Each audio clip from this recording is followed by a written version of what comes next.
What's going on, everybody? Welcome back to SaberSim's DFS Office Hours. It is Tuesday, April 5th of 2022 here.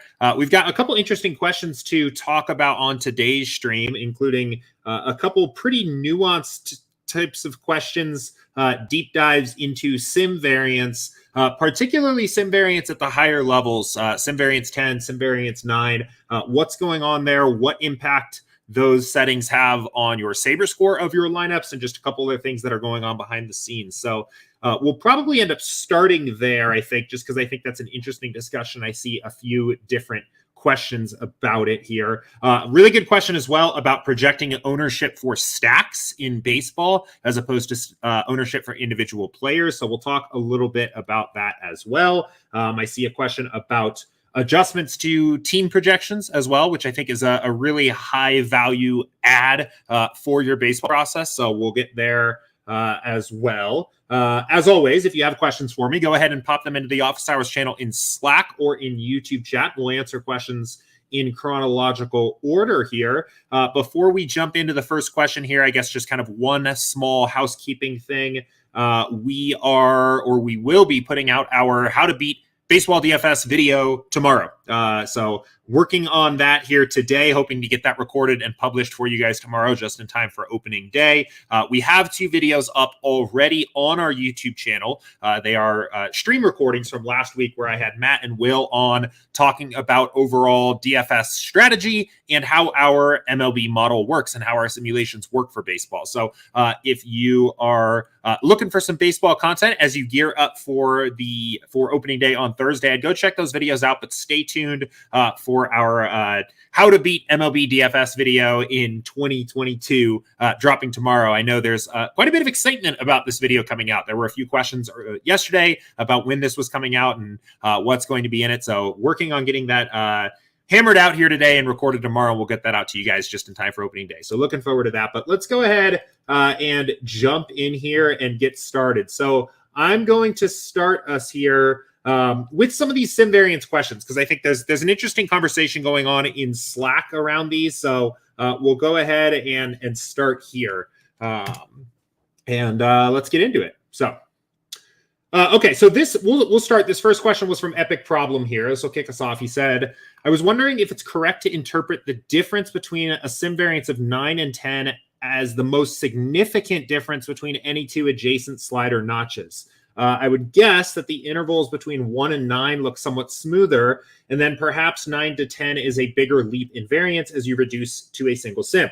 Would that be a consideration if you were making a single build to fill, say, some 20 maxes in a larger 150, where a sim variance of 10 is needlessly variant for the 20 max, and the 9 is not really variant enough for the large field 150 max? I gather that it's generally fine to find a middle ground for the sliders when mixing contests, but I was wondering if a bit of caution is advisable when crossing from 9 to 10 sim variance. First off, so the spirit of this question, I think is generally a pretty sharp observation. It's actually something we've talked about here on stream a little bit before.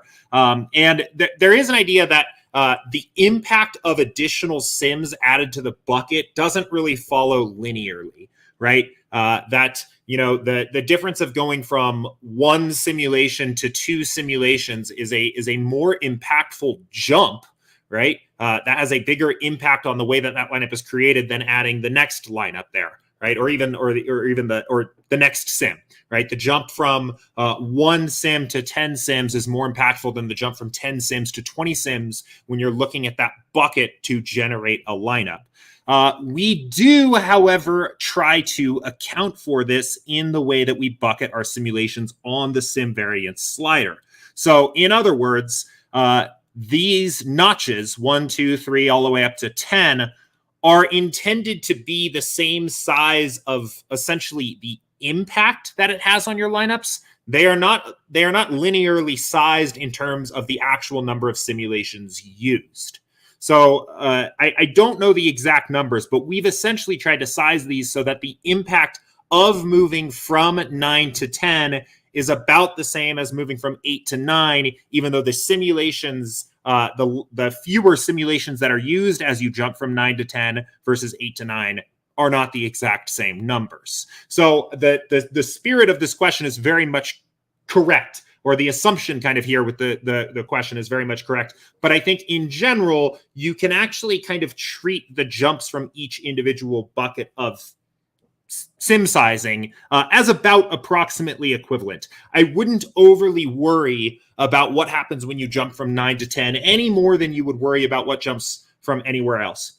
I do think there is an interesting idea here that when you get to a single game simulation, you are talking about something that is somewhat unique. I think the 0 slider position and the 10 slider position actually do have some kind of unique value to them, because on the case of 0, you're looking at the full range of simulations, right? You are not bucketing at all, not really useful for anything besides cash games. And at 10, you are looking at a single game simulation. In some ways, it is unique because you cannot get more granular than that, period. But from a practical standpoint, I wouldn't exercise any additional caution about making the jump from 9 to 10. Because we have sized, I guess, let me put this another way. We have sized 9 so that it is a meaningful and useful interval between 8 and 10, right? And you can kind of think about it that way every single step of the road here. So I know there was a follow-up question here from Mills, I think. And even if there wasn't, I think it's worth pointing out a very common request that we've gotten for some time is for a little bit more clarity about what these individual notches actually are and what they mean. And that is something that we intend to add. So our goal here, originally with the way that we set up the sim variance sliders, we wanted to build this in a way that it was the most practically useful for people. And in reality, knowing the individual simulations, the number of simulations at each notch can actually be a little bit, I don't want to say disingenuous, but confusing or misleading if you don't really have kind of that understanding of what's actually happening here. So that's why we used this linear 1 through 10 scale where each jump is intended to be the same size of impact so that it was as practical and useful and as intuitive as possible. But with that said, we do want to add basically some kind of visual or something here that shows you the exact number of simulations that are used for each step, because I actually think it combined with the 0 through 10 scale, it will help add a little bit of additional value there. Overall, I do think there is an interesting point here of, are you unnecessarily variant by, let's see, let's look at the example here, right? We don't even need to take 9 and 10, right? Let's say you're playing 20 maxes and 150 maxes, right? And your sim variance is 7 on the 150 maxes and it's 5 on the 20 maxes, right? There is a valid point to be made here that 5 is, based on our backtesting, optimal for the 20 maxes and 7 is optimal for the 150 maxes. And that you could middle ground here at 6, but you would theoretically be a little too variant for your 20 maxes and a little maybe not enough variant, I guess, or not enough diverse for your 150 maxes. And I think that's a valid point. Typically, when I talk about this on stream, it's about thinking about where you can get the most bang for your buck and the time that you're going to invest. And if you had an infinite amount of time and time wasn't a consideration or even the amount of effort that you had to put in to do this, it would be theoretically optimal to build these at the optimal slider settings for the contest you are playing. My best practice recommendations are often to pick the middle ground slider. And this is true whether we're talking about sim variance down in this range or in this range, whatever. My best practice is typically to choose that middle ground slider and build everything together, especially in a sport like NBA, because it will save you time and it will save you effort. And the value lost by having, slightly not the right sim variance setting is very little compared to the time and the effort that you gain back. As a general rule of thumb, the only time where I start to get worried about potentially building lineups that maybe are not well optimized for the contest I'm playing is when the defaults for the contest are, 3 notches on any one slider away from where it should be. If you were building lineups for your 150 max, 10 to 50K, and then also in that same build, building lineups for a very, very small single entry or something like that, I think there's an argument to be made that maybe those lineups are over leveraged. They may not be bad. They're probably not even negative expected value, but they're probably a little over leveraged for that particular contest. I wouldn't worry about discrepancies of one notch to the other or 2 notches away from where the defaults would be for that particular contest. But really good question there. And yeah, cool. So there is, for those of you kind of following along, listening along here, there's kind of an interesting ongoing conversation going on in Slack. So if you're interested, if you have your 2 cents you want to add in or read a little bit more about this, there's kind of an interesting conversation ongoing in Slack. I'm going to jump for now to the next question that's kind of about sim variance here. And we'll go from there. This is from Mills. So let's hit this. Oops. We'll get to T's question here in a moment. Okay, so as kind of a follow-up here from Mills, is sim variance then used to grade the lineups? If it's only used for sim sample size, does that mean there's no difference in how your lineups grade if you used 0010 versus 000? If that's the case, is the lineup at the top the one with the highest median score, average score, or the lineup that's the best most often, specifically thinking of single game with the last one there? I've heard someone say there's a boost to lineups that are spit out more than once for the single game. So really good question. And I think this especially kind of comes into play at those 0010 settings. But the simple answer to this is yes. Sim variance is used in generating the Saber score for a lineup. Sim variance's role in affecting the Saber score of a lineup is essentially what those players scored in that set of simulations, or in the case of sim variance 10, that single simulation, how that impacts the total Saber score of a lineup. So ultimately, let's use the 0010 as the actual example here, because I think that's really kind of what this question is about. So let's see here. Let me build some 0010 lineups. And we'll get this pulled up.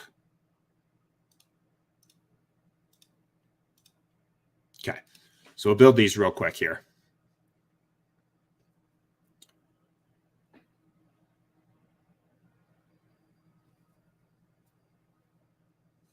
Okay, well, we'll give this just a second here.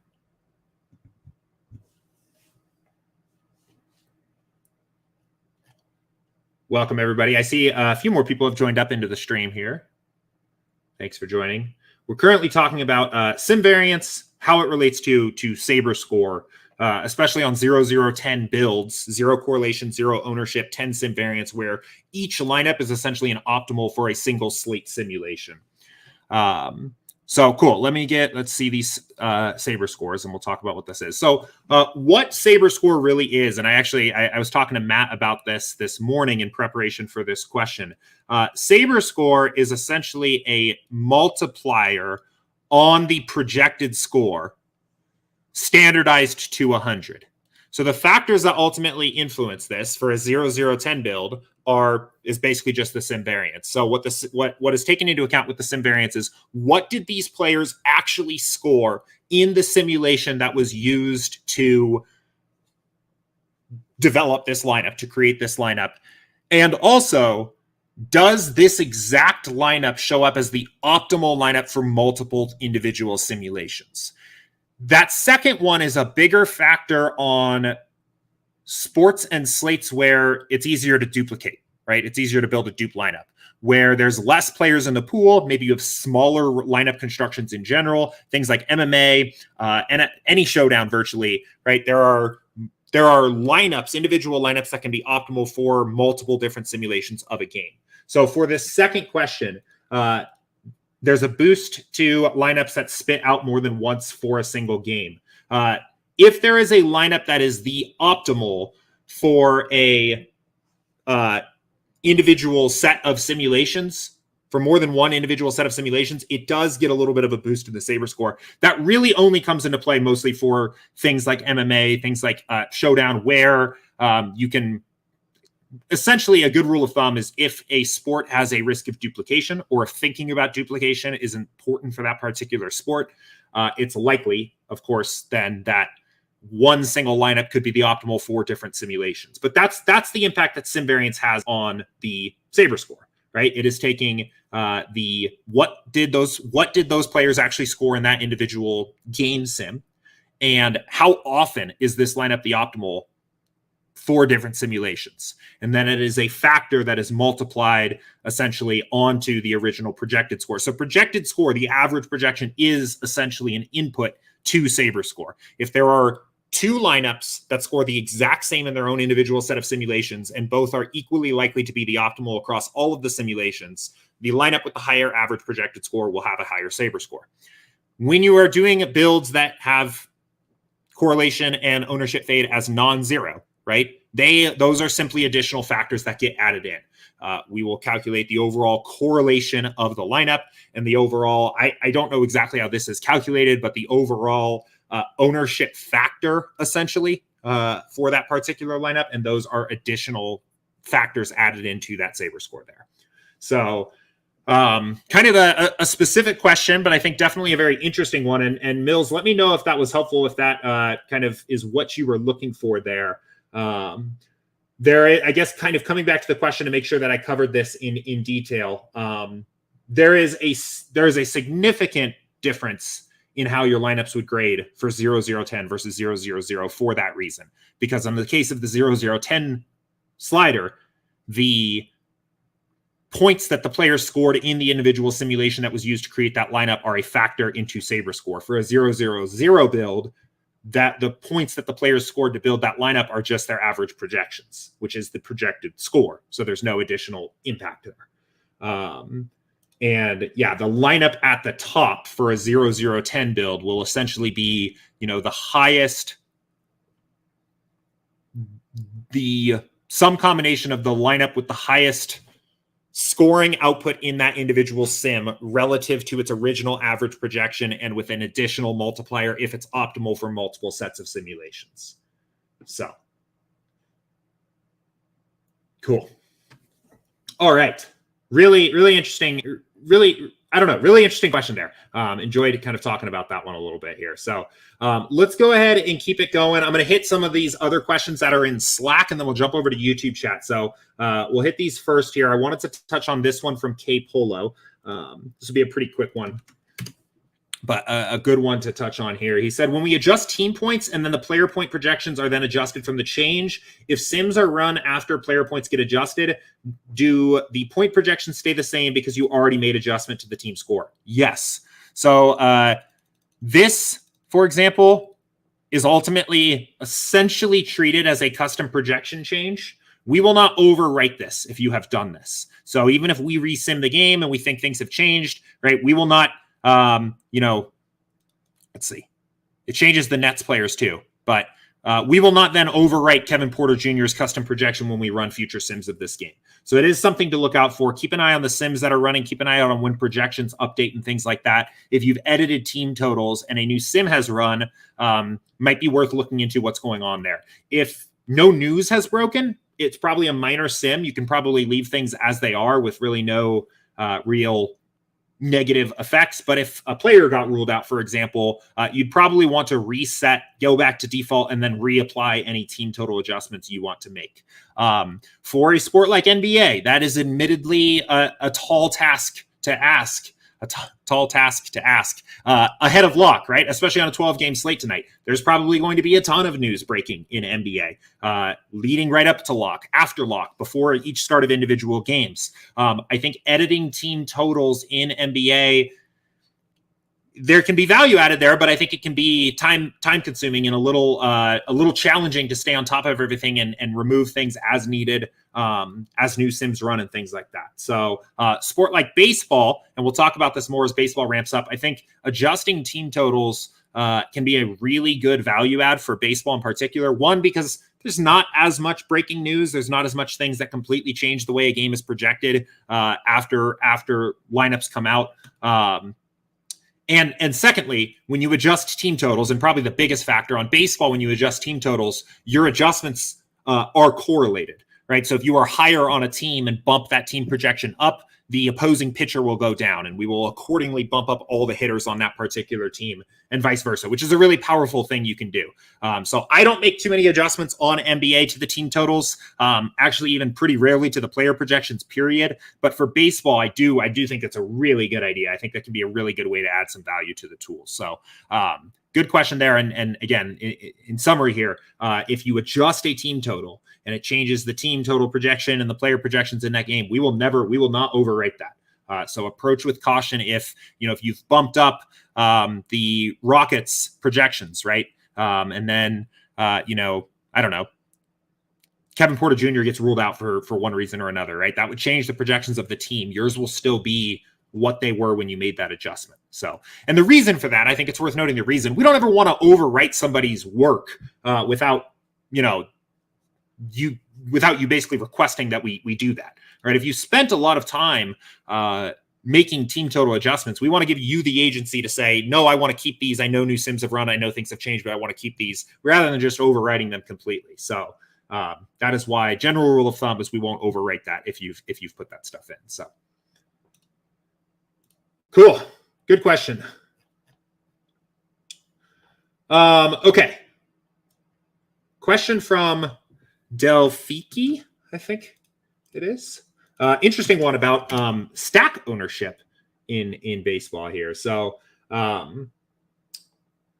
okay. So it says, had a couple questions regarding MLB ownership projections, basically looking to find the best way to estimate what projected team stacks percent owned will be on a given slate based on the information provided in SaberSim, and also if certain batters are expected to be played as one-offs or two-offs. To that end, my assumption that looking at the fourth or fifth highest projected owned batter on a team would be a decent proxy for that team's primary stack percentage, 4 through 5 player stack. One or two offs, if the batter has a substantial ownership gap between them and the next highest owned batter, that would be an indication that they'd be fairly often outside of team stacks, played fairly often outside of team stacks. For example, in the opening day slate right now, Salvador Perez for KC is projected at 16% owned, and the next highest on the team is 8%. So Perez is being projected fairly often in non-KC stacks. Additionally, I believe it's been mentioned in the past that SaberSim will actually generate a large percentage of lineups or a large number of lineups based on projections to calculate its ownership projections. Does that process include expected stacking / correlation to be employed by the field? If so, then it seems like you'd be able to pull projected stacks from those generated lineups and also projected batters being played as one-offs. Lot to unpack here. First of all, I think I'll actually just say this. I think you're already thinking about this in a really good way. I have done something similar when I've tried to kind of project team stack ownership on my own. I think using a midpoint, basically the median ownership projection of a player on a team, I think is a creative way to do that. I think that's one way to do that. What I did, I think the last time I just explored this and messed around with this is I just took the 5 highest owned projected batters on any one team and just took the average of that number and assumed that that was basically the stack percentage. And I think that worked pretty good. The challenge with this, first of all, before we kind of get into this a little bit deeper, one challenge with trying to project stack ownership is that stacking isn't really used consistently or even efficiently by the field, right? There's a portion of the field that isn't stacking at all that's going to vary at different stakes. So, it would be easier to say, for example, of the lineups that contain a 5 stack, I believe that the ownership is going to break out this way. It is harder to say this is what I actually think the precise stack ownership percentages are going to be in this particular contest because you don't really know how many people are going to stack. And you don't really know exactly what type of roster constructions they're going to do. We do, I'll actually touch on this real quickly. We do include a correlative element in our ownership projections for baseball. I don't know deeply how that works, but we do have an understanding that in general, the field kind of wants to stack. And when we project ownership for batters, we're not just using 0-0-10 builds essentially to project ownership. We have an understanding that, I guess let me put it this way. If there was a spectacularly projected value play, like an elite value play at the hitting spot, we would understand in the way that we project the ownership for the rest of the team that those other ownership projections for players on that team would be higher because most players are more likely to try to stack with that team rather than just play that guy as a one-off, or at least some are, right? Maybe not even most, but some people like actually Cano's a decent example, right? If he actually hits in the 5 spot and he's min price, he'll probably be pretty popular. And that is going to make Met stacks maybe a little bit more popular than they otherwise would have, even if the other batters don't project well on the average. So that is something that we kind of tried to do with our ownership projections. And I do think it's also a pretty sharp observation that seeing a significant discrepancy in an ownership projection for one player does imply that that player is going to be probably pretty one-offable. A guy like Perez, I think, is actually pretty consistently a popular one-off because he plays catcher. And he has a lot of upside, hits a lot of home runs, right? Has generally a very high potential raw scoring output at a position where there isn't a lot of high potential scoring, right? You often see that. I think there are, you'll see a lot of catching one-offs in general when there are slates like that. And I think that's the right conclusion. I think that's the right observation, right? Perez is going to be, generally used in one-offs, right? They'll be used in his assorted KC stacks, but also in a lot of one-offs. And I think what I was trying to do with my approach to calculating stack ownership was to kind of try to account for that a little bit, because it's not necessarily that you can either build a 5 stack of KC or not at all, right? You can also have 2 stacks, right? Well, if you're going to 2 stack, who are the most likeliest players to show up in there? So it gets a little interesting there, but let's see. Let me get kind of caught up with the actual question here. So again, I guess in summary so far, we do take into account correlation when we generate ownership projections for baseball. I think the approach that you've described to come up with stack ownership, I think, is interesting. I think also just taking an average of the number, the average of the top 5 players or something like that is an interesting way to do it. I also would recommend at least considering to think about this less is a way of trying to quantify precisely what the most owned stacks are going to be, instead trying to think about just on a relative level what the highest owned stacks are going to be. I do think that because salaries for most players and most batters in MLB are pretty close to each other, right? There are some times where there are there are teams that are salary prohibitive to stack. It doesn't come up. It's not a huge factor, I don't think. I think the Vegas totals on their own, the implied totals of each team, can actually be a pretty decent tool of determining what are the most common stacks going to be, right? I actually used this pretty heavily last year. What I liked was the Fantasy Labs baseball dashboard.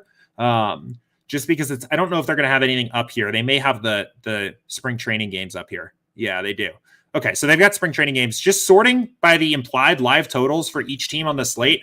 I did this pretty much all last year. And I think this is actually a pretty good approximation of what the chalkiest stacks are going to be. Again, if you were in a situation where like maybe the Giants were just, for example, if this was a real slate, if the Giants were really expensive, then maybe they're not the chalkiest stack, especially if someone like the Rangers or the Yankees or the Dodgers are much cheaper or something like that. But as a general rule of thumb for getting pretty close here, I think it works pretty good. You can take this one step further. Well, you can take this 2 steps further if you really want to kind of go another level. The first is to just build lineups for yourself, forcing in a stack, right? If you want to see what are the chalkiest stacks going to be, right? I think you can kind of take, something like this and, build a stacking rule like this and build a ton of lineups and see what's popping up, right? Well, and you may say to that, well, Jordan, isn't that our research build? Isn't that exactly how you tell me to research stacks? Yes, it is. I think it can be. I think in general, assuming that the field is going to play fairly rationally and pick up on what the best overall plays are, I think can give you a pretty good idea of what the field's going to do. If you want to distance yourself a little bit from just the raw SaberSim projections and really try to get dialed into what the field is going to do, update the team totals to what Vegas has for the game. Right. So we don't have Vegas team totals for opening day yet, at least not on this dashboard. I'm sure I could probably go find them somewhere. I think probably the most time intensive, but probably the best way to project ownership for stacks, if you really want to go that route, is to adjust your team totals to match what Vegas has for every game, update your projections, and then build a build on, probably a pretty high variance setting, maybe 8, 9, or 10. Set the stacking rule, the size of the stack that you want to research, and then run essentially the research build and look at your stack exposures from there. That I think, even if you are not right in terms of being totally precise, and saying, that the top overall owned stack is going to be in 25% of lineups, you will be, I think, very, very directionally accurate in terms of your relative. This is going to be the chalkiest stack, then this one, then this one, then this one. And I think that's the most important thing really here, is less about saying, it's less about saying that the chalkiest stack is going to be 25% owned versus 35% owned. I think it's more about just identifying what that team is. So really interesting question here. Yeah. So here's Max, who asked the question. He said, just starting MLB, so wanted to make sure I wasn't off base. Wanted something to compare research build exposure. Did watch your 150 MLB build from last year in the intervening time since posing the question, which had the Vegas line to chalk stack thinking in it. Yeah. So awesome. Okay, so it's good to know that you've watched that video. So if you specifically, the way I end up actually thinking about this, or where I've kind of evolved my baseball process too, is I have just instead started to think about the individual players and let the stacks kind of work themselves out. So I will run, and I know this probably is maybe a little bit in conflict with what I said in that video and what I was doing at the start of the last year.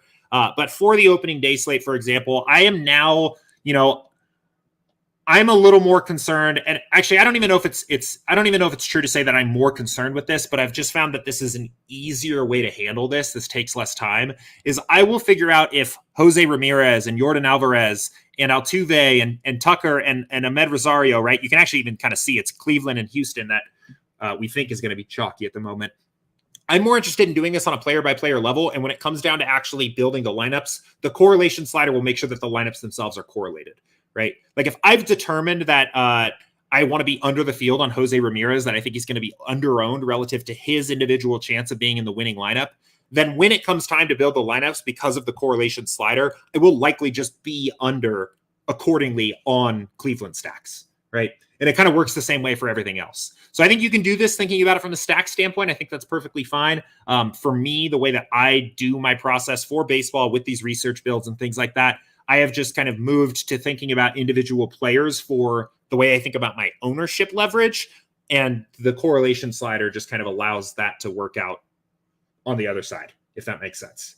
So, but with all that said, I think those are still some really good strategies to kind of calculate ownership for stacks. And I think that there's kind of a spectrum there of how much time you want to spend on it. I think it's pretty easy if you have some Excel skills to just export all of our projections and just quickly calculate a stack ownership using any of the kind of methods we've talked about. I think there are also a spectrum of builds with increasing time investment that you can run to get an idea of stack exposure as well. Or not stack exposure, stack ownership as well. And I guess the last one too is I will still stand by. I think the highest owned teams are generally going to be the highest projected totals from Vegas, especially on FanDuel. If you play FanDuel pricing is so soft in baseball that you can virtually play anyone you want. There's a little bit more issues with that in DraftKings, but anyway, really good stuff. All right, cool. Okay, I'm going to quickly jump over to YouTube chat and hit these questions that have come in on YouTube here. Scorpion asked if we have a discount. We do not have a discount. We do have a free 7-day trial. No strings attached. Come check us out. I would say, if you're interested in trying SaberSim out, probably one of the best times of the year to do it would be like literally this weekend. Or even like maybe tomorrow, you could play the Masters. If you're interested in golf, you could play opening day baseball. There's still regular season NBA. We have an MMA. We have a pay-per-view MMA card on Saturday. We've got a NASCAR race, probably 3 NASCAR races, actually, Xfinity Trucks and the Cup Series. We'll have Formula One will be back as well. There's even hockey and esports and stuff like that too, all going on here this weekend. So you could, realistically start a 7-day trial tomorrow and get an opportunity to try us out for like 7 or 8 different sports and probably a couple dozen different slates before your trial's even up. So I check that out. Okay, cool. Enigma Enigma Gaming said, do you think a sport like, I assume Counter-Strike has an overall low edge because it has such small and limited contests? It's a two-sided coin. So yes, the impact that a very sharp player is going to have on a contest in Counter-Strike is going to be very high. You can just take up a lot of equity in there. If you've watched our other contest selection videos, you are never going to even get close to a 1,000 effective entrance contest for something like Counter-Strike. However, the information that is out there elsewhere is terrible, even including Vegas, right? I know at least, I don't know if any of the US books have Counter-Strike available, but there's a lot of overseas books. There is a sports betting market for Counter-Strike, and it is very soft, very beatable. There are not models. There's not a lot of information for these teams and players out there. So a lot of the projections and other things that you'll see out there just aren't very good. And I think also the overall strategy conversation surrounding how to beat a DFS sport like Counter-Strike is also pretty poor in terms of talking about what does it take, what are the strategies needed to beat the sport. So yes, on one hand, sharp players take up more equity in the contest, but on the other, the floor is like zero in terms of what the overall skill level of the weakest players in the lobby is going to be. We have a very, very good Counter-Strike model. Will is basically entirely responsible for building this. Reformed Racer on DraftKings, you have probably seen him if you have played some Counter-Strike, is very, very sharp Counter-Strike DFS player, and it is his simulations and his model that basically powers what we have on our Counter-Strike product. So I definitely recommend checking it out if you haven't played it before. I think this is equally true of League of Legends, which is another sport where Vegas may be a little bit sharper on projecting League than Counter-Strike, but still not great. And a lot of what else is out there in terms of projections and even just strategic advice is pretty poor. So I definitely think they're beatable sports. Even despite the fact that the contests are going to be a little smaller and probably play a little sharper. So, okay. T said, thanks for the advice yesterday. You told me to match my lineups to pool size and filter down. This was one of my biggest issues with Saber coming from a traditional optimizer. Your tip allows me to get the benefits of the sims while having more control of the lineups I am using. Thanks.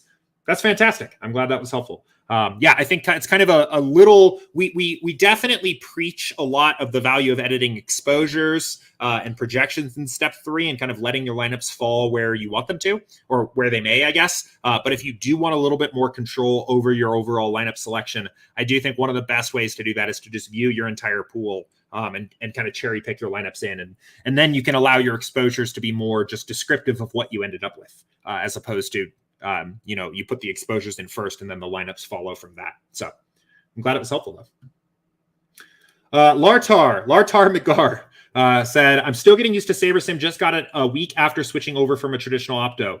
Where do you think is the best place to start in creating personal tweaks to the system? I love this question. This is like maybe my favorite question that I get relatively consistently here. So if you are just getting started off with SaberSim, I think the highest value adds that you can have to SaberSim are on step 3 after the lineups have been built.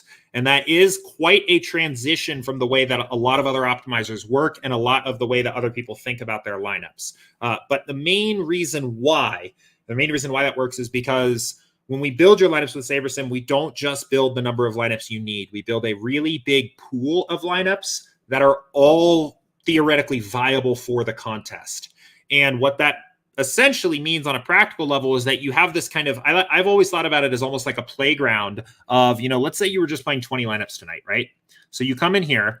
I wouldn't touch anything on step 1, at least while you're getting started out, right? Let the sims kind of just be as they are. Or if you have custom projections or whatever you're using, that's fine. But, let things kind of be where they are. Choose the settings that makes sense for the contest you're playing. So maybe you're playing the 4-point play, the $4.20 max, right? That would be this 20 max, 10 to 50K lineups, default settings otherwise, right? And what we're doing here, you see this pool size 500. We are basically going to factor in correlation and ownership and the variance of the players on the slate accordingly for this contest, and then build 500 lineups for you. right?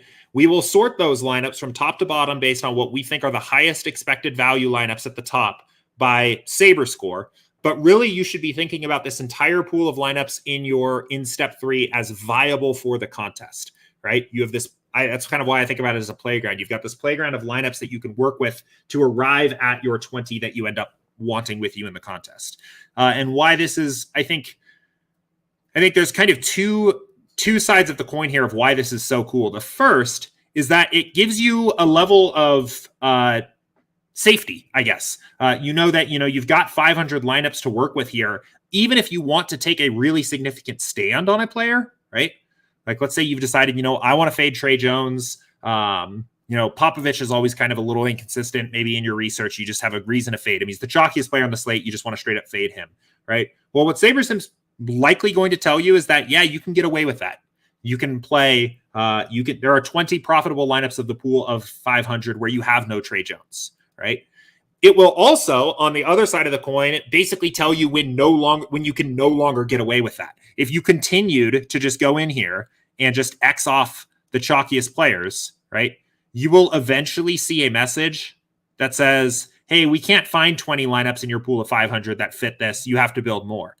And then that's a really good key at that point to say, oh, maybe you do want to build more, or maybe you want to go back to step 1 and make more adjustments, or maybe you want to build a bigger pool size or something like that. But it can be a really good flag of like, okay, for this 20 max I'm playing, I can't find 20 lineups in the first 500 that SaberSim wants, that SaberSim thinks I should play in this contest. Maybe I've made too many adjustments, and you can kind of back off some of that or whatever. But the main reason why I think why I always recommend newer users at least start in step 3 is because you have this you have this opportunity to kind of work from a really wide blank canvas and kind of craft what you want while knowing that you are staying within the bounds of what SaberSim believes is optimal for that contest to begin with.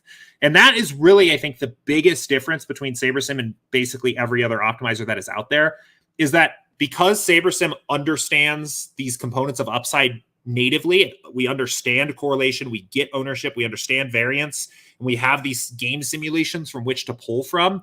It is not just like a calculator that you're using to solve a problem. It is actually, we talk about it as an advisor to you in your process. SaberSim can actually basically give you strategic advice on the way to approach the slate. On a traditional optimizer, you have to come up with all the stuff. I want this exposure for this player. I don't want to use these two players together. I don't want any lineups over this certain amount of ownership. And think about that all for a given slate, for a different contest. You have to think about that. If news breaks and the slate changes, you have to readjust. You don't really have to do any of that here. Or at least we help you get a lot further into that process before you can come in and start adding value. So that is by far my recommendation for where to start, is making a lot of your adjustments in step 3. And on what those adjustments can actually be, I think there can be strategic adjustments, right? Based on your own research, you can get additional exposure to players. You can lock players in. You can exclude them. That can also just be managing your risk, right? Maybe I don't even know who this guy is. Devin Kennedy. This is the most Orlando Magic in April NBA DFS thing I've ever seen. 9x projected Devin Kennedy. Maybe you just say 75% exposure is too much, right? There's a lot of variance at this time of the year. Rotations are kind of weird. The Magic have nothing to play for, right? Maybe that's just too much exposure. That is a valuable add, is to just cap the exposure to a player and drop your exposure, right? And then what we'll do is we'll find the best 20 of your 500 where Kennedy or whatever is 75% or less. So anyway, that's where I'd get started. Larchar said that was such a great answer. Yeah, I get excited about this particular question because I think it's a really good opportunity to talk about some of the coolest parts about the tools. So, and this is true. I did NBA as an example. This is true for every sport. I would say and actually the last thing I'll say on this before I move on. This is true as in terms of process for every single sport, but this also is true in that this reduces the barrier to entry for a particular sport significantly because the lineups you are getting from the start are already good, right? There is value to be added. You can make them better if you're an expert in the sport. But if you've never played NASCAR, right? I hadn't played NASCAR up until a couple months ago, right? If you've never played it before, you don't really need to worry about, what are all the rules? What do I need to all go put in here? How can I add value? As a starting point, you can just build lineups, take advantage of the simulations and the tool, and then start there. Maybe manage your risk a little bit, maybe reduce your exposure to some plays if they look a little overexposed. And as you learn more about the sport, figure out some additional ways to add value by doing other things. And those other things are different on different sports. There's other things you can do. But because you have this pool of viable lineups from which to work with for every single sport, you can spread out and basically take the opportunity to play and try a lot of different sports and know that you're playing with kind of baseline, very good lineups. So cool. All right, let's keep it going. Let's hit some of these other questions. Let's see here. Try Hard Sweat said, thoughts on using a single entry GPP contest build and a multiplier contest. Basically want to know if using different builds in other contests makes sense. Yeah, honestly, I don't really like this multiplier setting. I don't think this is very useful, to be totally honest. There's a spectrum of multipliers, right? There are triple ups, and there are 40x boosters, right? Where triple up, top third of the contest roughly gets 3x their entry fee. A 40x booster is like the top, what is that, 0.5 something percent gets 40x their entry fee. It basically plays like a satellite, right? I would say it depends on kind of the multiplier. Yes, I think it does probably make sense to use different builds in different sized multipliers, but it's going to depend a lot on what your multiplier is. If you're playing triple ups, I would probably just use a cash lineup for those. The difference between a lineup optimized for its highest scoring average outcome and its highest, essentially 66th percentile outcome is not going to be very significant. Once you hit something like a quintuple up, a 5x, I think you can kind of start justifying thinking about that as a little bit more like a small field GPP. And I would approach things like 10x and 40x boosters as just straight up GPPs at that point. And in the case of a 40x, maybe even a satellite, because it's such a top heavy payout structure. So I will say, I don't think that this multiplier dropdown is actually very useful. I would say maybe this kind of works for something like a triple up, but I would just use a cash lineup in a triple up, honestly. And I think that's what most people do. So it depends a lot on what that multiplier value is. And I think, the easiest way to look at this and think about this in a way that's kind of scalable is look at the payout structure, like pull it up and look at what percentage of the field is getting paid, how much are they getting paid, what does that resemble in terms of other contests, and go from there. So Andrew said, I typically include sim variance for high stakes contest. In a contest where the prize pool is 50% to first, think satellite settings are viable. Yeah, I think so. Definitely. Yeah, 50% to first is a lot. I think using satellite is totally fine. I mean, if there's 50% to first, it's got to be like 75% in the top 10 or 80% in the top 10. So definitely think that's a good idea. Too Short says, is MLB a last minute lineup build like NBA is? Being that some slates start early in the day, can I load lineups early that morning before work and still have good lineups in? You definitely are more likely to have good lineups in than you would be in baseball or in NBA. The problem is that there is still the risk of a player that's not being in the lineup, right? We, especially early in the season, we will be more often with our kind of initial projections for who's going to play. But, guys get days off. There's sometimes you'll see there's a strategic advantage to like platoon splits as well for different pitchers, right? You may get a more left-handed kind of lineup against a right-handed pitcher that, gets shelled against righties or something like that. There is some variance in the lineup order. So a player getting ruled out of the lineup that was expected to play does not have the same slate breaking impact in baseball like it does in NBA, but you still don't want to zero in your lineups. There is also an additional factor of if it is a key player, it can change the slate a little bit, right? If it's opening day, so this is unlikely to happen. But if, Goldschmidt was out of the Cardinals lineup, that would have some impact on the overall Cardinals scoring potential, and they'd probably project a little bit worse as a team. That's kind of another thing to think about here. The last thing is weather. And I think that's maybe actually probably the most important thing, is that especially as we get into, well, no, it's really all year round. There's weather concerns in baseball, and games can get rained out. And then you get a 0 from every team, every player playing in that game. If you were to set lineups in the morning and not really pay attention all day, that would probably be maybe one of your bigger potential risks or downsides as a game getting rained out, and then just losing out on everybody playing in that game. So I would say no, baseball is not a last minute lineup build like NBA is. I typically start my baseball process like 30 minutes before lock for me personally. And often I'm not really under the time crunch right before lock like I am in NBA, but I probably couldn't in good faith tell you that you could set lineups for baseball first thing in the morning, go to work, not look at it at all, and when lock comes around at whatever time it is for you, you'd be okay. I think that's a little too risky.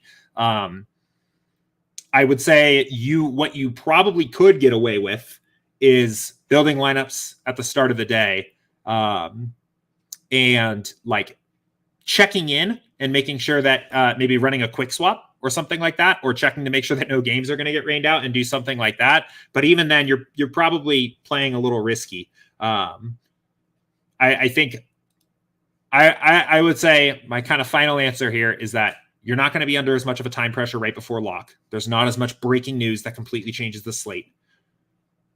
But if you are not going to be available in the final 30 minutes before lock, I probably would skip the slate. I think is probably the best practice.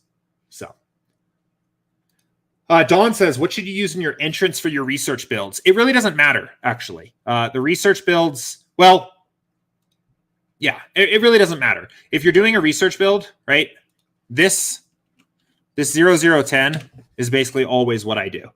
And all this is doing, or I guess specifically what this is doing, is it is taking a single slate simulation and giving you the optimal lineup for that single slate sim, and then going on to the next one. So it doesn't actually really matter what your entrants are. So if you are interested in just kind of like researching the slate and seeing what kind of what fits that day, what the lineups look like, if you want to just run like a test build, I would just use set the entrance to the contest that you are building the test build for. So if you kind of want to see like, hey, I think there's a $4.20 max on DraftKings for opening day as well. And it's 14,000 lineups. So if you're like, hey, I kind of want to see what good lineups for this contest may look like, set these drop downs to that contest specific and build those lineups. So, but the research build to kind of look at how likely a player is to be optimal is just always 0-0-10 sliders. It doesn't matter what the drop downs say at that point. So,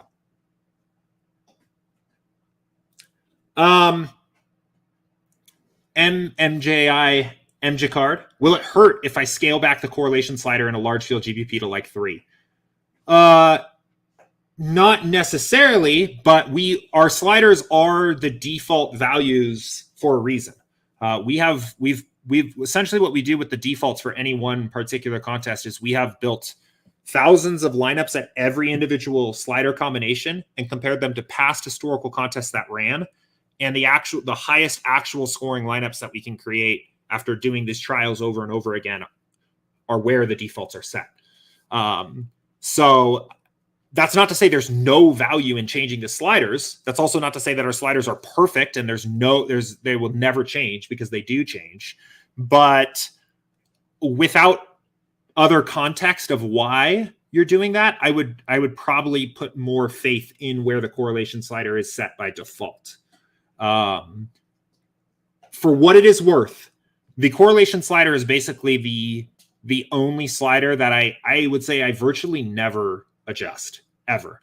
I don't make a ton of changes to the ownership fade or sim variance slider, but there are, sometimes different reasons why I may want to move them. The correlation slider, I almost always leave alone.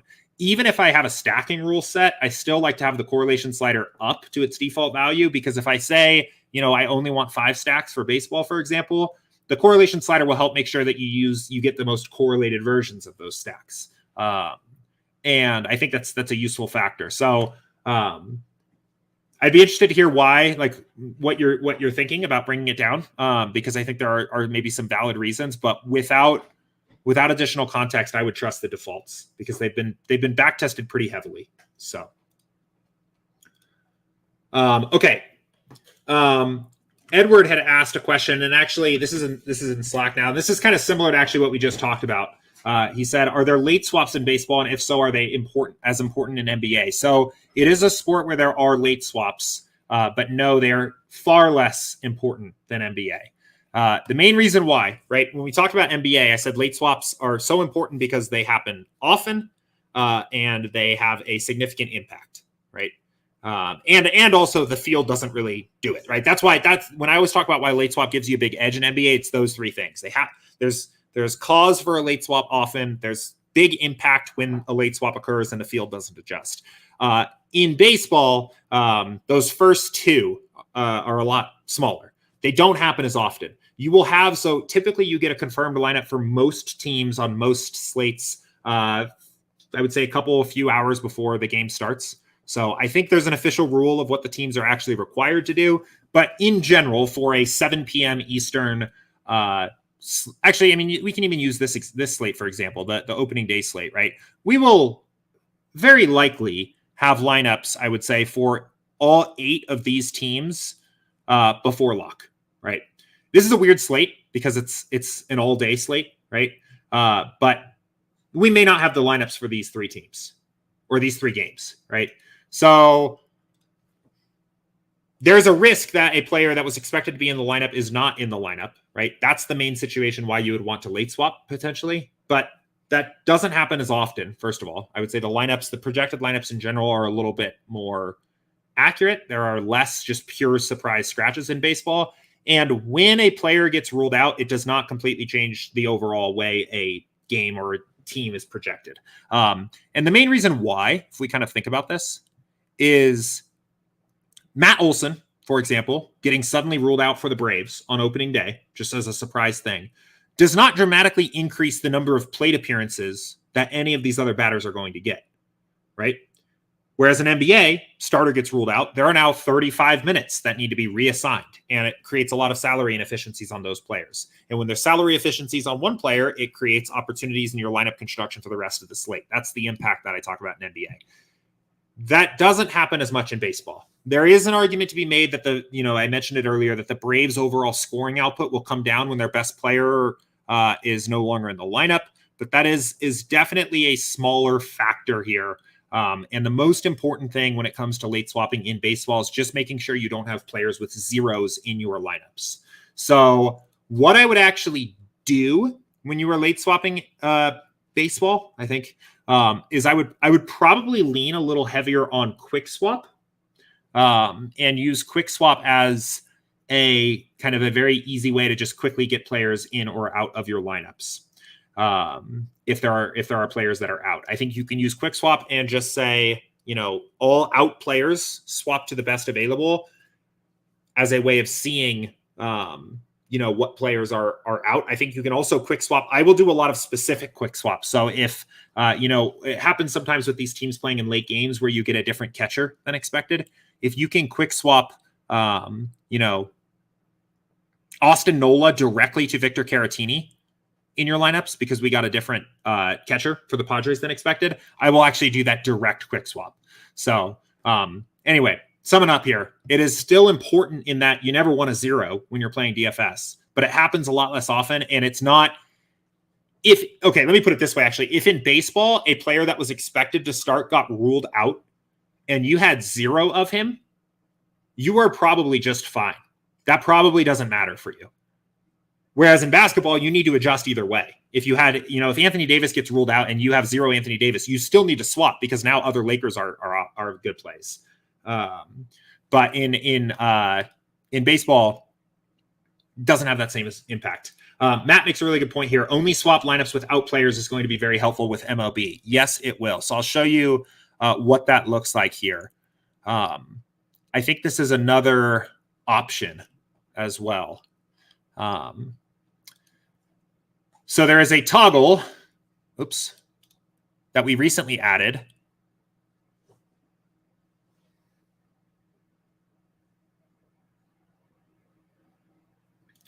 over here. So if you click late swap, this toggle, it's off by default. In NBA, you'll probably never want to do this, but I think this can also be another really good tool. If you get a situation where a player that was projected to be in the lineup is now out, if you have some exposure to that player, right? You'll see it here. It will show up in your exposure table. Player out, 0 projection. You can come over here and click late swap and then toggle this on. And again, I'm demonstrating NBA because I don't have baseball entries yet. Don't do this for NBA. You don't want to do this for NBA. This is a baseball specific thing, right? But for baseball, you can toggle this, and then we'll only run late swaps for lineups that have an out player. And why I think that's actually really useful, or why I think that could be really a really good way about going about this, is that it will include some of the nuance there of the impact of that player getting ruled out. Right. Even though that's not a hugely slate breaking thing. Let's go back to the Matt Olson example, right? Your Brave stacks, maybe you don't want as many Brave stacks now if Matt Olson gets ruled out, right? Like not only do you want to get rid of Olson, but maybe you want less Brave stacks. Maybe the team is projected a little less. By doing the late swap only lineups where a player is out, you kind of give SaberSim the chance to check that. Like, do I still want Brave stacks? If it does, it'll swap the lineup, remove Matt Olson, and then build the best possible Brave stacks in that lineup. But maybe there's a better play now at that point. And I think that can be a really good way of doing that as well. So just keep in mind, I guess, on the other side of that is that it will completely rebuild every lineup that has an out player, apart from the players whose games have already started. But it will otherwise completely. So if you do end up with, if a player gets ruled out that you have 75% exposure to, that was going to rebuild 75% of your lineups. Now that's probably still the best thing to do, but just keep that in mind. So, but that's a good point. All right, cool. Let's see. Brad said, been with SaberSim for a few months now. I'm still trying to hone in my own process. I recall only finding myself changing exposures, whether I believe it to be too high or too low on a specific player or team. Is there something else I could focus on to seem to make better adjustments or potentially increase my lineup constructions? It's a tough question. And this is kind of where you're going to end up starting to get into some sport specific nuance here. Let me think about this. I'll say basketball first, because playoffs are coming. We're still going to have some basketball here. I think if you are already kind of making some adjustments to maybe manage your risk and adjusting some exposure, I do think one of the most interesting things that has been on my mind for basketball, and something that I'm planning on doing maybe a little bit more of for next season, is really being intentional about late swap flexibility. So I'd say as you're maybe playing the last few weeks of basketball and playoff basketball, thinking about how to construct lineups that are well optimized for late swap flexibility in a way that is relative to the slate that you are playing, right? You want more flexibility when there is more opportunity and more impactful late swap news that has the potential to show up. And you probably are willing to sacrifice early players playing in the early game less when there are elite value plays playing in the early games. But I think one thing, like kind of one of my goals for next season especially, is I want to adjust my process a little more to be a little bit more intentional about creating late swap flexibility. And I think that's a really good step for basketball if you feel comfortable with what you've kind of learned so far of a way that really adds a lot of value. The reality is that as you get better at everything really, but especially DFS, the exact steps that I can give you to do the next thing are going to get a little cloudier, right? I can be very specific in saying that, I don't know. I can be very specific in giving kind of the basics of how to do certain things. But when we start talking about something like late swap flexibility, which I think is a little bit more of a more advanced concept, and you have more slate context, it's harder for me to say, follow these steps exactly and just start doing this and your lineups will get immediately better. But I do think for basketball in particular, a really good way to add some additional value is in a way that respects the context of the slate. That isn't just blindly fading the early games or always forcing a stack into the late games or something like that. Creating additional flexibility for your lineups to late swap optimally is a really good approach. And it follows from like my general sentiment that late swap is the biggest edge in NBA. I really believe that. I think there are opportunities to, maybe there's edges available in being really sharp with your projections and rotations and understanding how every NBA team plays and making adjustments to projections, or being super dialed in with ownership and trying to find an ownership inefficiency. But I think late swap's the biggest edge in NBA. So that's the one that I'm most interested in trying to push a little more for next season. So that's one. I think there's probably different ideas that I could come up with for every individual sport. I would say for baseball, first of all, I'll have a video again coming out tomorrow that will be a little bit more of kind of a summary of, how I would approach playing baseball DFS using SaberSim, and how I would think about beating baseball DFS. That I think will be a very good introduction to that. I think one of the most interesting ways to kind of take the next step with baseball DFS is to be very specific about the way that you tackle ownership inefficiencies. Correlation is a huge edge in baseball, but I think that SaberSim does so good at building lineups that are correlated right out of the gate. There's not a ton of additional value that can be added. I think you can set stacking rules if you want, but the lineups that you get are so well correlated to begin with, you don't add a ton by doing that.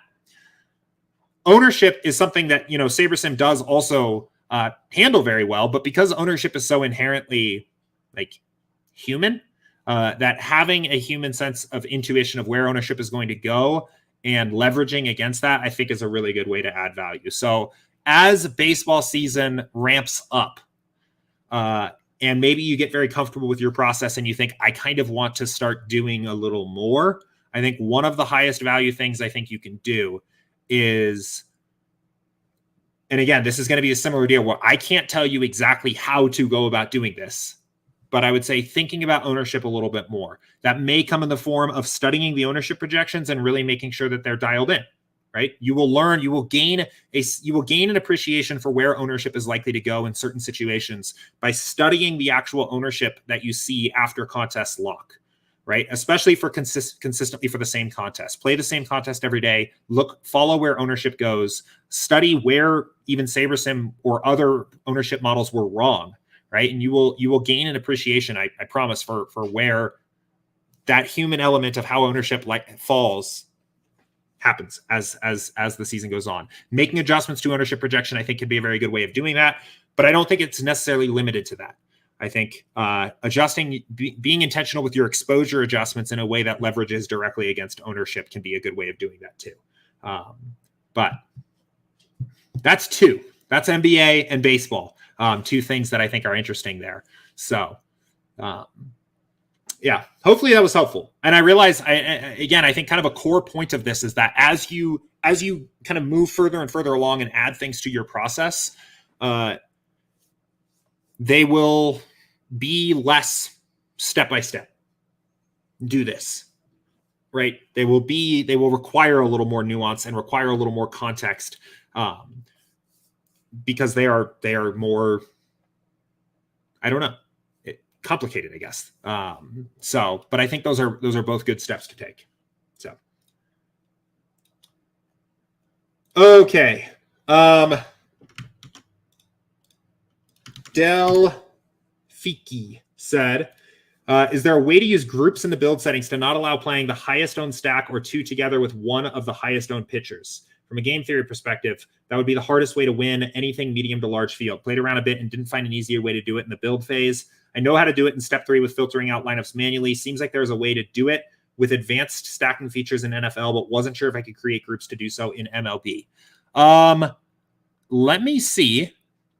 The least interesting answer to this one, but the answer that I have to say here is that, in theory, the ownership fade slider is going to kind of help you do this, right? That if you end up in a large field GPP with, if you're playing something like this, there are contests that are like this, especially as the season goes on, right? That if you get the chalkiest stack with the chalkiest one-offs and the chalkiest pitchers, that lineup is so spectacularly well projected that lineup, even in spite of its ownership, is still a positive expected value lineup for that contest. And more accurately, I think, is you won't actually see those lineups come up very often. So I think I will say, I'll start this by saying that I think that the risk of this actually being a problem as it affects the profitability of your lineups is probably pretty low, because of the fact that we're taking into account ownership in a way that is adjusted for the contests, right? But with that said, I imagine that we could do something like this. I don't know if there's going to be a rule that you could set where you could be perfectly, like you could mathematically eliminate it completely. But I think what you could probably do is take those two teams that you think are going to be the chalkiest. So, maybe you say, let's say we take the four chalkiest pitchers, right? And say something like less than or equal to 1, right? That will kind of help take care of the pitchers. And then I think you could take the two chalkiest stacks. And let's see. That would be, let's look at this. So it looks like Houston and New York, kind of, right? Let's just assume that's what it is. I think you could come in here and basically grab Houston, and you might as well throw the pitcher in there as well.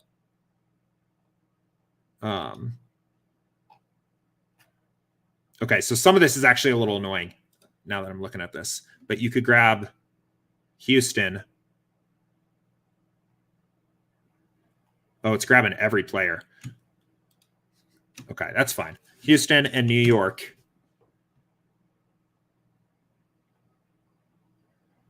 There's probably a better way to do this. I'm kind of doing this based off the top of my head right now. And say something like, from here, maybe no more than 5, less than or equal to 5, or even less than that if you wanted, but less than or equal to 5, I think, or maybe 6 would allow you to still 5-stack the team with the pitcher if you wanted, right? And this will help. And now if you built these two, you would make sure that you only ever had one of the two chalkiest pitchers, and you would be prohibited from having more than 6 players from the combined full teams of the two chalkiest stacks. That combined with the ownership fade slider, I think will probably get you to a very appropriate way of managing chalk for your contest. But again, what I would do first here, really, rather than building this into your process, is build a test build into your process and handle this on a slate by slate basis, right? Build lineups for the contest that you're going to play and see what you're getting. And if you are finding that those lineups are too chalky for you, then I would say you can maybe do some grouping out of those players, preventing more than 1 or 2 of those players from showing up in the same lineup together, and maybe also increasing your ownership fade slider. But I don't think this is something that you're going to find you need to do all too often, based on my experience with the way that the ownership fade slider tends to work with the large field stuff. So, interesting, kind of cool. I mean, you can see actually, after putting those rules in here, at least with our ownership projections, we expect Houston to be like the chalkiest stack. And we're now leveraging directly against that with quite a bit of Ohtani pitching, 30%, 6x leverage on Ohtani.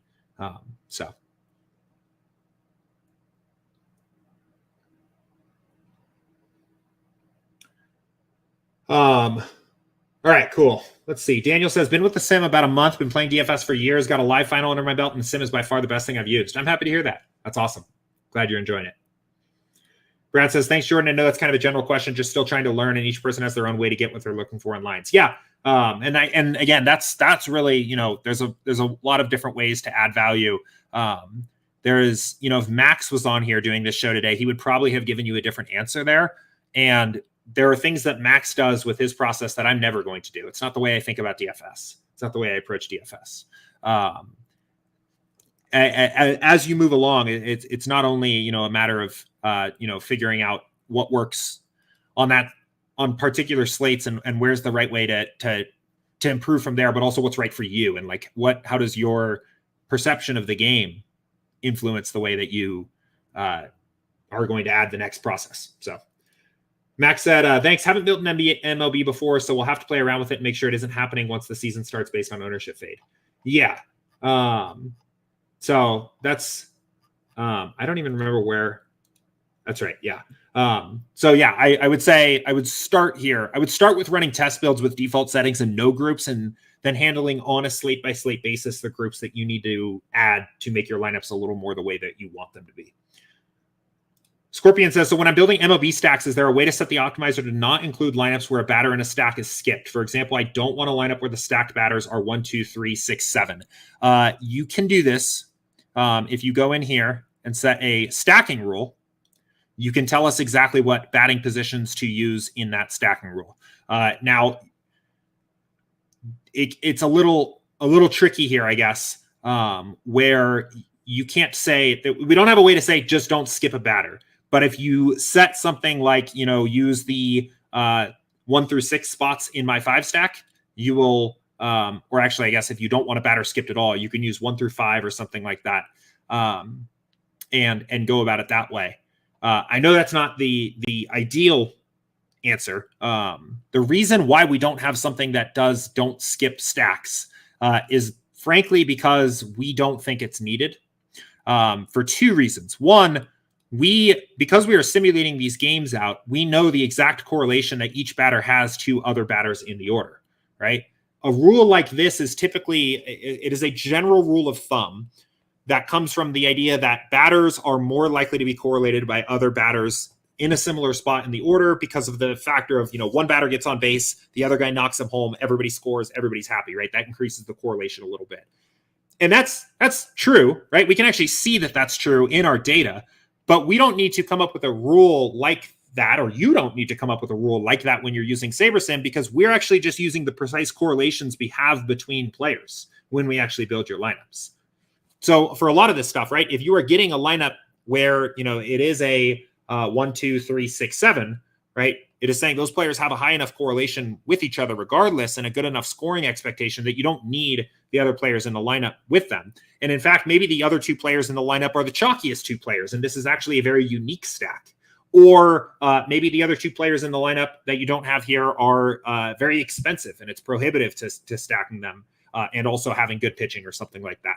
So I would say that in general, because of the way that we're doing things here and using the actual correlations from our sims, you probably don't need to do this.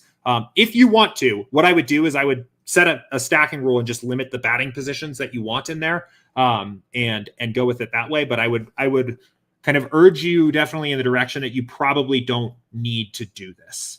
At the very least, I don't think it adds a lot of value relative to the time it would take, and what you potentially stand to give up by forcing this rule in terms of the correlation of the rest of your lineup, the remaining salary available, the raw scoring expectation, right? The last point I'll make on that too, and you can see this yourself just kind of going in and poking around here. The proximity of one player in the lineup to other players in that order is not the primary factor of correlation in DFS. The primary correlative factors of batters in a MLB lineup comes from the fact that when one player gets on base, when one hitter gets on base, he stalls off and out, right? Every player gets that much closer to their next plate appearance, and you essentially actually lengthen the game by failing to get out. That is actually the bigger correlative factor as it relates to baseball DFS than combined scoring opportunities like an RBI, right? And you can kind of see that here, right? That every player in the lineup will essentially have a baseline correlation to one another, and there is a bit of a trail off as you get to some of the lower batting or players that are further away in the order. But the majority of why players are correlated to one another in baseball is because they're all in the lineup together, and the ability to get on base by one batter increases the game for the others. So, but good question. All right. we are going to leave it there for today. I appreciate everybody tuning in, asking questions, participating. It was a really fun stream. I had a lot of interesting questions here today about. Seems like it was ages ago when we were talking about sim variance and the Saber score of 0-0-10 builds. But we talked about ownership in baseball in a variety of different ways. We talked about correlation in baseball as well. We talked about adding value. Best spots to add value, both as somebody brand new to the tool or somebody maybe that's been around for a little bit and wants to start adding more to the process. Really all kinds of different stuff. So I appreciate everybody that tuned in today, participated, asked questions. Enjoy the 12 gamer tonight. If anybody's got a Millie Maker ticket for tonight, shout me out. Maybe send me a DM. I'll be rooting for you. We'll be right back here again tomorrow, same time, same place, 2 p.m. Eastern. Opening day eve and the Masters eve, kind of an exciting day. And I will be putting a video out tomorrow as well for opening day for how to beat baseball in baseball DFS in 2022. So look forward to that and enjoy the slate tonight. And I'll see you guys tomorrow.